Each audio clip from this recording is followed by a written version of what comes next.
AIMIM chief Asaduddin Owaisi ने अपनी गाड़ी पर गोलाबारी के बाद संसद में फ्राइडे को बयान दिया कि उन्हें मौत से डर नहीं लगता है और उन्हें जेड ग्रेड की सिक्योरिटी भी नहीं चाहिए।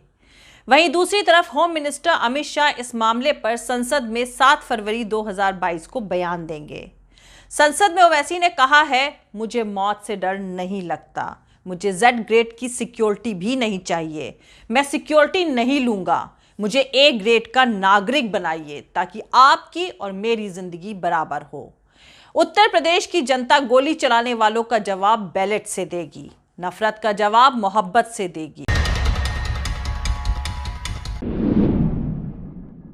ओवैसी ने उनकी गाड़ी पर हमला करने वालों पर ऊपा के तहत केस दर्ज करने की मांग भी करी है। उन्होंने कहा, मैं चुप नहीं बैठूंगा, कृपया न्याय करें, हमलावरों पर ऊपा लगाएं, सरकार से निवेदन है कि नफरत कट्टरता को खत्म करें। समाचार एजेंसी एएनआई के मुताबिक home minister Amit Shah AIMIM सांसद असदुद्दीन ओवैसी की गाड़ी पर उत्तर प्रदेश में चली गोलियों के मामले को लेकर 7 फरवरी 2022 को संसद में डिटेल में जवाब देंगे। इससे पहले थर्सडे को ओवैसी पर मेरठ से एक चुनावी कार्यक्रम करने के बाद दिल्ली लौटते वक्त छिजरासी टोल प्लाजा के पास उनकी गाड़ी पर 3-4 लोगों ने गोलियां चलाईं। इस मामले में 2 लोगों को अब तक गिरफ्तार किया जा चुका है और दोनों को 14 दिन की न्यायिक हिरासत में भेज दिया गया है। वहीं एआईएमआईएम के सांसद असदुद्दीन ओवैसी पर हुए हमले को लेकर हिंदू सेना का बयान सामने आया है। हिंदू सेना के अध्यक्ष विष्णु गुप्ता ने कहा है कि ओवैसी पर हुआ हमला एक चेतावनी है, क्योंकि गोली शीशे के अंदर भी जा सकती थी, लेकिन हिंदू सेना के कार्यकर्ता सिर्फ चेतावनी देना चाहते थे।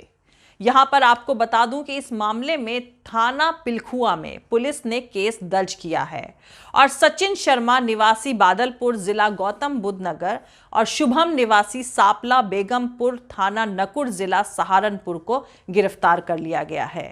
सचिन और शुभम को शुक्रवार को 14 दिन की न्यायिक हिरासत में जेल भेज दिया गया। विष्णु गुप्ता ने एक वीडियो जारी करके कहा है कि हिंदू सेना सचिन और शुभम को कानूनी मदद देगी और उन्हें सम्मानित भी करेगी। उन्होंने कहा कि ओवैसी आग उगलना बंद कर दें। हिंदू सेना के अध्यक्ष ने कहा कि गुस्से में और भी बहुत कुछ हो सकता है, इसलिए ओवैसी अब भड़काऊ बयान ना दे जिससे लोग ऐसी घटना को अंजाम देने पर उतारू हो जाएं। सुनिए सर, मैंने करीब से 6 फीट से गोलियां देखी, मुझे बोलने दीजिए सर। हो सकता है कि कल दिन ना देखूं मैं, अगर मैं यहां पर नहीं बोलूंगा तो कहां बोलूंगा सर? आप मुझे प्लीज बोलने दीजिए सर। मैं आपसे गुजारिश ये करना चाहूंगा कि आप हरिद्वार में, रायपुर में और इलाहाबाद प्रयागराज में मेरे बारे में क्या कहा गया? आपके एनआईबी की रिपोर्ट है ना, आप क्यों छुपा रहे उसको? देखिए, मैं मौत से नहीं डरने वाला हूं, हम सबको जाना है इस दुनिया से, बल्कि मैंने कह दिया कि मैं इस वतन में पैदा हुआ, मेरी मां की कोख से तो जमीन पर लिटाया गया। जब मेरी आंख बंद हो जाएगी तो इंशाल्लाह औरंगाबाद की जमीन मुझे दफनाया जाएगा। मगर मैं आपसे अपील करना चाह रहा हूं सरकार से सर, कि जो कुछ बातें की गई हैं उसको देखिए। मैं जेड कैटेगरी सिक्योरिटी नहीं चाहिए मुझे, मैं हरगिज नहीं चाहिए मुझे। मैं 94 से पॉलिटिक्स में हूं, मैं आजाद जिंदगी गुजारना चाहता हूं। मैं घुटन के साथ जिंदा नहीं रह सकता इस दुनिया में। मुझे जिंदा रहना है तो अपनी आवाज उठाना है, मुझे जिंदा रहना है तो सरकार किसी के उनके खिलाफ बोलना है, और अगर गोली लगती है तो मुझे कबूल है, मगर मैं घुटन की जिंदगी नहीं गुजार सकता सर। मेरा मानना यह है कि संविधान में अगर देश के गरीबों को, मजलूमों को, अल्पसंख्यक समाज को सिक्योरिटी मिलेगा तो मुझे मिलेगी सर। आपकी चिंता हमें है ना सर, मैं इसलिए सिक्योरिटी दे रहे हैं सर। आपको नहीं सर, देश के गरीब बचेंगे तो मैं बचूंगा। ओवैसी की जान इखलाक पीलू से बढ़कर नहीं है सर। ओवैसी की जान उस वक्त बचेगी जब गरीब की जान बचेगी। इसीलिए मैं आपके जरिए सरकार से अपील करना चाहूंगा कि सर, इस नफरत को खत्म करिए, इस नफरत को खत्म करिए और इस पर आप गौर करिए। मैं नहीं लूंगा सिक्योरिटी, मैं जेड कैटेगरी नहीं चाहता हूं सिक्योरिटी। मुझे ए कैटेगरी का शहरी बनाइए आप, मुझे ए कैटेगरी का शहरी बनाइए ताकि मेरी और आपकी जिंदगी बराबर हो। मगर 4 मर्तबा के एमपी पर कोई 6 फीट के फासले से 4-4 गोली चलाता है। मुझे मौत है, हम सबकी मौत है, मगर मैं इन गोली चलाने वालों से डरकर खामोश नहीं बैठने वाला हूं। और मैं दुआ करता हूं कि उत्तर प्रदेश में पुरअमन पोलिंग होगी इंशाअल्लाह। उत्तर प्रदेश की जनता गोली चलाने वालों का जवाब बैलेट से देगी, नफरत का जवाब मोहब्बत से देगी और कमजोरों को दबाने का जवाब हिस्सेदारी से देगी। मेरी आपसे गुजारिश है सर कि मुझे जेड कैटेगरी नहीं चाहिए, मैं रिजेक्ट करता हूं। आप इंसाफ करिए सर, उस पर यूएपीए लगाइए। और इनके दिमाग कौन है?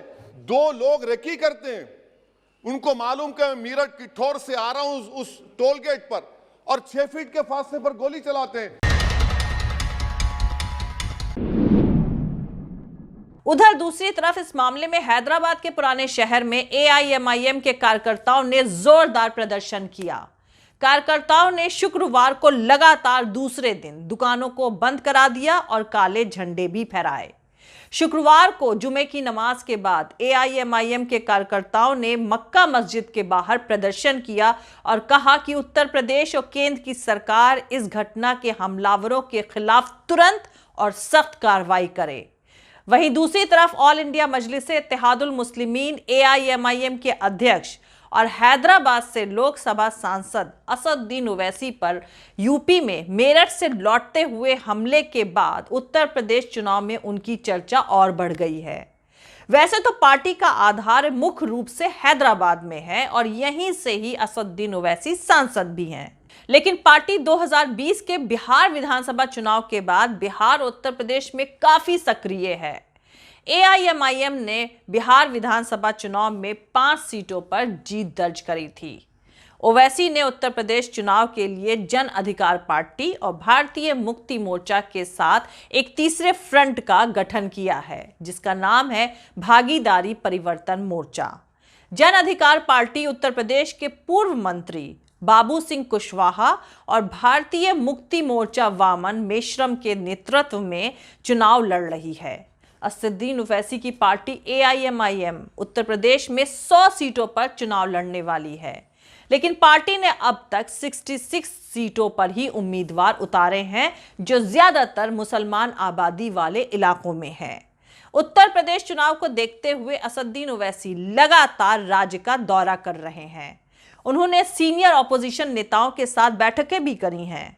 सुखदेव भारतीय समाज पार्टी के प्रमुख ओम प्रकाश राजभर, प्रगतिशील समाजवादी पार्टी के प्रमुख शिवपाल यादव और आजाद समाज पार्टी के प्रमुख चंद्रशेखर से भी उन्होंने मुलाकात करी थी।